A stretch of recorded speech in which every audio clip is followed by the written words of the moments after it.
Let's jump right into this explainer, where we're going to unpack the incredibly complex and honestly fascinating history of one of the 20th century's most recognizable figures, Fidel Castro.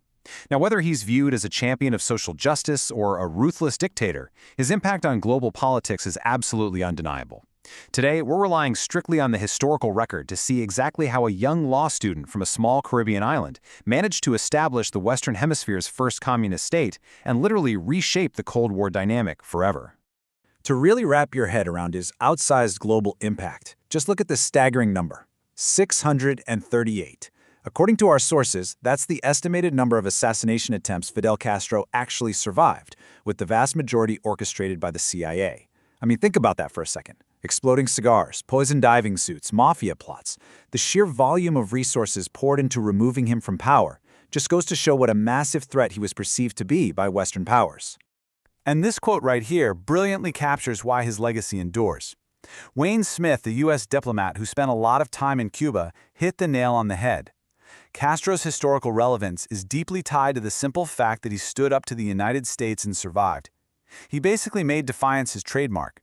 This leader of a small island outlasted 10 U.S. presidents, brushing off economic embargoes, CIA plots, and the constant threat of invasion, all while keeping a firm grip on power just 90 miles off the coast of Florida. So here's the roadmap for our explainer today. We'll cover the roots of a revolutionary, the revolution itself, his power and achievements, the costs of his regime, and finally, his legacy. Let's start with Section 1, Roots of a Revolutionary, looking at his early life and ideology. You know what's really interesting here? The man who ultimately championed a proletariat Marxist uprising was actually born into serious prosperity. Born in 1926 to a wealthy Spanish immigrant landowner, Fidel got a highly elite education. He studied under Jesuit priests at Havana's exclusive Colegio de Belén, soaking in some heavy Spanish nationalist values. By the time he hit the University of Havana in 1945 for law school, he was diving headfirst into student activism and anti-imperialism, right in the middle of a pretty violent political scene. By his graduation as a doctor of law in 1950, he was fully primed to challenge the status quo. An absolutely crucial piece of his ideological puzzle fell into place near his home in the Oriente province. Castro came of age near Baines, which was essentially a company town completely run by the United Fruit Company. Basically, the ultimate symbol of American corporate dominance in Latin America at the time. In Baines, Americans and Cubans lived totally separate lives. The town beach, it was gated off, and only United Fruit employees had the key. Childhood friends actually recalled that every single time Castro crossed that gate, he was furious. That early exposure to foreign dominance sparked a deep, lasting nationalist resentment that would end up defining his entire political career. Moving on to Section 2, the Revolution. Let's look at his path to power. If you want to understand his rise, it's all about sheer resilience. After General Fulgencio Batista canceled elections and seized power in 1952, Castro didn't just protest. He organized a literal armed attack on the Moncada military barracks in 1953. And, well, it was a total disaster. Half his men died and he was thrown in prison. But he cleverly used his trial to deliver his famous "History Will Absolve Me" speech, turning it into a revolutionary manifesto. After getting released in an amnesty, he regrouped in Mexico, teamed up with Argentine Marxist Che Guevara, and sailed back to Cuba in '56 on a leaky yacht named the Granma. Most of his crew was wiped out the second they landed, but a tiny handful escaped into the rugged Sierra Maestra Mountains. From there, they launched a relentless guerrilla war, won over the peasants, and by January 1, 1959, Batista's army collapsed. The dictator fled, and Castro had won. That brings us to Section 3, Power and Achievements, specifically the massive social reforms in Cuba. Once in power, the revolutionary government moved fast to completely restructure Cuban society. They practically wiped out illiteracy, pushing the rate above 95% using these massive volunteer teaching campaigns. They also rolled out free universal healthcare for everyone, building rural clinics and sharply dropping the infant mortality rate.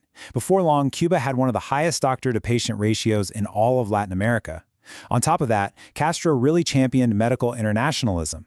He started sending surplus Cuban doctors and teachers out to developing nations all over the globe, completely free of charge, which seriously boosted Cuba's profile on the world stage. But we have to look at the whole picture. Section 4, the costs. Authoritarian rule.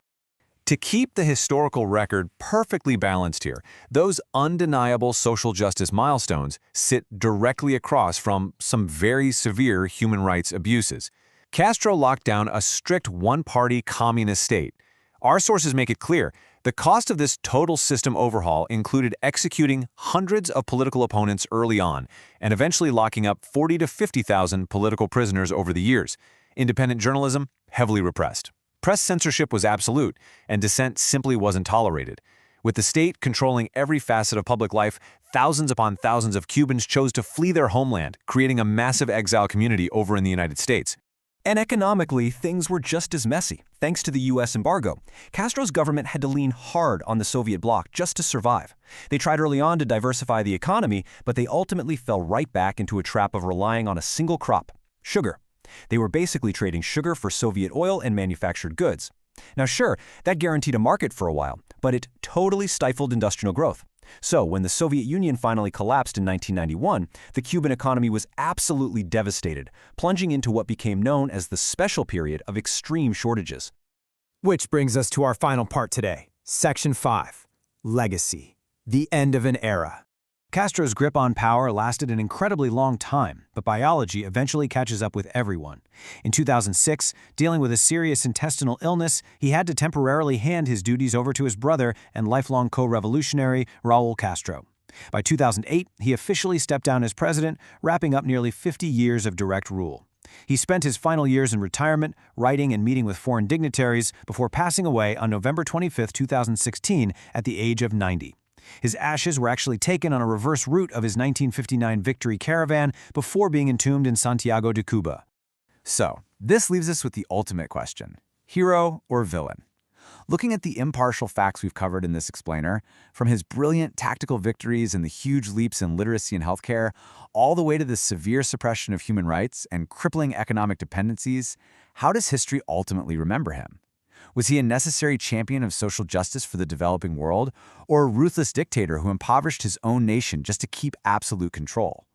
The biggest takeaway here is that the answer usually depends entirely on who you ask, and that proves that Fidel Castro remains, perhaps above all else, one of the most deeply polarizing figures of the modern age. What do you think?